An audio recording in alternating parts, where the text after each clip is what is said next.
This channel does not promote any violent, harmful, or illegal activities. All content provided by this channel is meant for an educational purpose only. Top quality और consistent performance के लिए सिर्फ silver pump नाम याद रखना।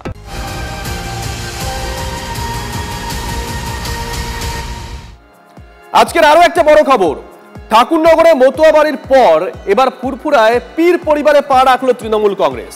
প্রকাশ্যে দলে যোগ না করেই, প্রকাশ্যে তৃণমূলে যোগ না দিয়েই রাজ্য সাধারণ সম্পাদক পীরজাদা কাসেম সিদ্দিকী। পীরজাদা নওশাদ সিদ্দিকীর বিরুদ্ধে কি তৃণমূলের তুরুপে তাস এই কাসেম সিদ্দিকী?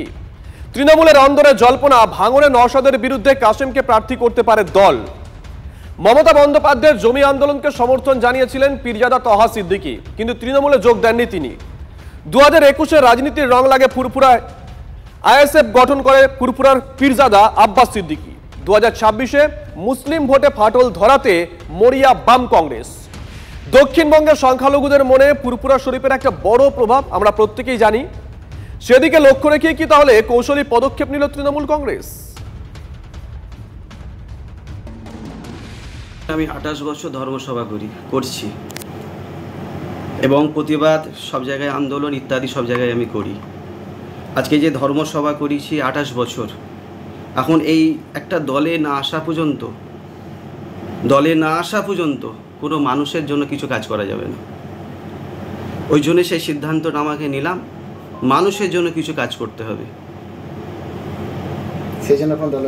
সেই জন্য আমি দলে এসেছি।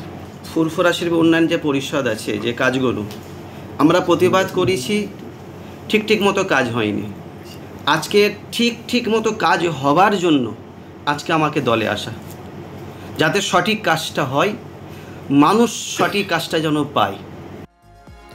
তহা সিদ্দিকী মানে নওশাদ সিদ্দিকী এবং কাসেম সিদ্দিকীর কাকা হন সম্পর্কে। তহা সিদ্দিকীকে আমরা শাসক ঘনিষ্ঠ বলে জানতাম, কিন্তু তিনিও কোনোদিন প্রকাশ্যে তৃণমূলে যোগ দেননি বা তৃণমূলের ঝান্ডা হাতে তুলে নেননি। কয়েকদিন আগে তিনি বলেছিলেন যে এই পরিবারকে কোনো মতেই তিনি ঠাকুরনগর হতে দেবেন না। আর ঠিক এই আবহে এরকম একটা টুইস্ট। কাসেমকে নিয়ে তৃণমূলের ক্ষোভ রয়েছে দাবি করলেন নওশাদ সিদ্দিকী, মানে আরেকটা টুইস্ট। কাসেমকে সাধারণ সম্পাদক পদ দেওয়া ক্ষুব্ধ শওকত, তৃণমূলের অন্তর্দ্বন্দ্ব উস্কে দেওয়ার চেষ্টা আইএসএফ বিধায়কের, কৌশলী পদক্ষেপ হয়তো। মমতা ব্যানার্জিকে করি এই প্রশ্নটা, যদি সুব্রত বক্সী মহাশয়কে করি যে স্যার আপনাদের দলের মোট জেনারেল সেক্রেটারির সংখ্যা কত, উনি আমার মনে হয় 5 মিনিট মাথা চুলকাবে, তারপরে হয়তো এক্স্যাক্ট সংখ্যাটাও বলতে পারবেন না। মানে যাকে মনে হয় সকাল সন্ধ্যে ধরে বসিয়ে দেয় একটা পোস্ট, বাকি সব ল্যাম্প পোস্ট।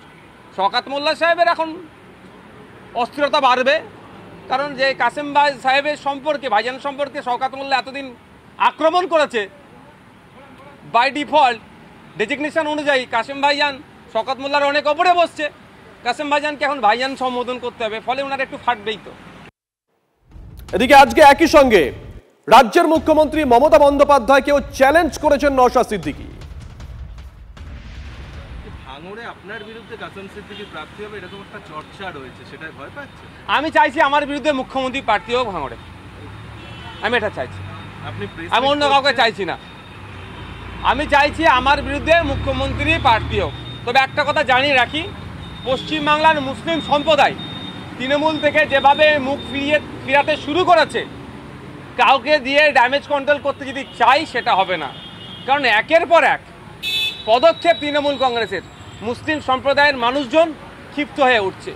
মুসলিম তোষণের নামে মুসলমানদের শোষণ করা হচ্ছে এই পশ্চিমবাংলায় বিজেপির সহযোগিতা নিয়ে। ফলে পশ্চিমবাংলার মুসলমানরা তৃণমূল কংগ্রেসের কাছ থেকে মুখ ফিরিয়ে নিচ্ছে।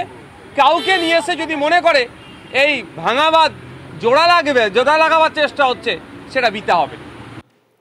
দেখুন, নিশ্চয়ই মনে আছে আপনাদের যে ছবি সবার আগে আমরা তুলে ধরেছিলাম, ফুরফুরা শরীফে মুখ্যমন্ত্রী যখন গেছিলেন তখন মুখ্যমন্ত্রীর পাশে দেখা গেছিল কাসেম সিদ্দিকীকে।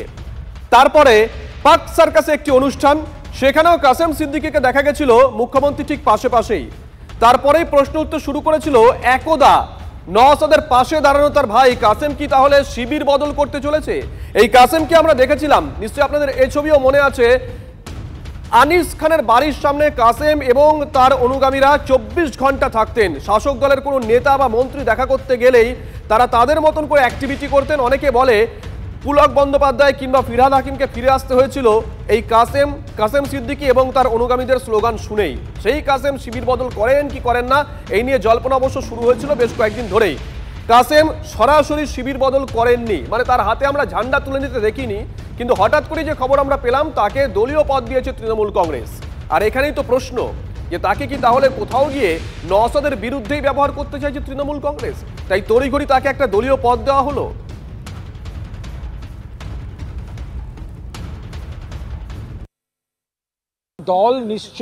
দল যেটা ঠিক মনে করেছেন সংগঠনের, তিনি মমতা বন্দ্যোপাধ্যায়ের নেতৃত্বে উন্নয়ন যেভাবে সংসদীয় গণতন্ত্রে করা যায়, বহুদলীয় রাজনীতিতে মানুষের কাছে যাওয়া যায়, যেভাবে বাংলাকে ঐক্যবদ্ধ সম্প্রীতিতে পরিপূর্ণ উন্নয়নের পথে রাখতে তিনি যদি মমতা বন্দ্যোপাধ্যায়ের স্রোতে সামিল হয়ে কাজ করেন, তো দল সেই জায়গায় দাঁড়িয়ে তাকে স্বাগত জানিয়ে সিদ্ধান্ত নিয়েছে।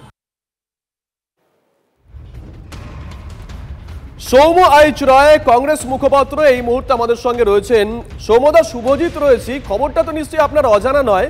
নওশাদ সিদ্দিকী আজকে যে কথা বলেছেন যে কাসেম সিদ্দিকীকে নিয়ে তো তৃণমূলের অন্দরেই ক্ষোভ ছিল, দীর্ঘদিন আমরা দেখেছিলাম শওকত মোল্লা তার বিরুদ্ধে ক্ষোভ উগরে দিতেন, কিন্তু আজকে শওকত মোল্লার ওপরে বসিয়ে দেওয়া হলো কাসেম সিদ্দিকীকে। কোথাও গিয়ে কি নওশাদ তৃণমূলের গোষ্ঠীদ্বন্দ্ব উস্কে দেওয়ার চেষ্টা করলেন? কি মনে হয় সৌম্যদা আপনার? আরে ওনাদের ভেতরে যে অনেক অঙ্ক যোগ বিয়োগ গুণ ভাগ করে তৃণমূলে চলতে হয়। তো তৃণমূলের তো বড় গোষ্ঠী আছে, একটা কালীঘাট একটা ক্যামাক স্ট্রিট। তো কার প্রিয়, কালীঘাটের প্রিয় না ক্যামাক স্ট্রিটের প্রিয়, সেটা আগে নির্ধারণ করতে হয়। আসলে কিছুই না, কালীঘাটের প্রিয় হলে কত পার্সেন্ট ভাগ থাকবে, ক্যামাক স্ট্রিটের প্রিয় হলে কত পার্সেন্ট ভাগ থাকবে, ভাগের বটরার একটা ব্যাপার আছে। তো শওকত বাবুদের এখন মাথার উপরে চাপিয়ে দেবেন না নিচে রাখবেন, বা শওকত বাবুরা কালীঘাটে থাকবে না ক্যামাক স্ট্রিটে থাকবে, এই জটিল অঙ্ক। এই অঙ্ক যেমন বীরভূম থেকে শুরু করে দেখছেন বিভিন্ন জায়গায় ব্লক লেভেল থেকে শুরু করে তৃণমূলের, তো এখন ওপর থেকে চাপিয়ে দিলে মানবে কেন? তো বলবে আমার তো এখনো সময় হয়নি, তো আমার এখনো ভাগ বটরাটা বুঝে নেওয়ার পালা আছে, তো বুঝে নেওয়া শেষ হয়ে গেলে তখন আবার আরেকজনকে না হয় দেবেন। এই আর কি, সময় এবং ভাগের লড়াই এগুলো দু একটা জিনিস বেরোয়, এতে কোনো অসুবিধা হয় না। ধন্যবাদ সৌম্যদা।